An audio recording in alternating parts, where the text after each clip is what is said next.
some of the things which stood out included the fact that the entire optics of the press conference. I mean, there were two female officers because for a lot of us, the image as far as the Pahalgam attack is concerned, which comes in our mind when we think of the attack, is of course of the helpless female victims of the attack after the men were shot point blank. And in this case, India chose to put two female officers of Indian Armed Forces, one from, of course, the Indian Air Force, and one from the Indian Army in front of the world, and let them talk to Pakistan, talk to the world, and tell them what India has done. So this entire propaganda, the entire messaging that Pakistan wanted to send across when those terrorists told those females in Pahalgam, go and tell Modi that we are sparing you, but you are helpless. That has definitely been shattered.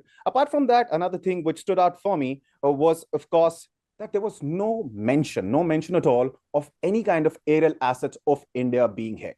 So far, the claims that Pakistan have made, and we all know we can't trust Pakistan on whatever it has been saying, including, of course, the reference that Foreign Secretary Misri made to the Sajid Mir case. And there are several such instances.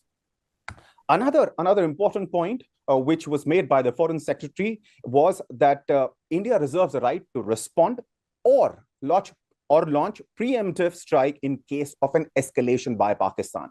Throughout the press conference, the Indian Foreign Secretary and, of course, the officers of the Indian Army and Indian Air Force kept underscoring that India's intention is not to escalate. Targets were chosen very carefully, ensuring that these are not military or civilian targets, only the terror infrastructure which exists inside Pakistan. And India has only struck those very carefully. In other words, India is sending a message across to Pakistan loud and clear. We are not interested in escalating. However, if you think you would like to, then we are definitely ready for it.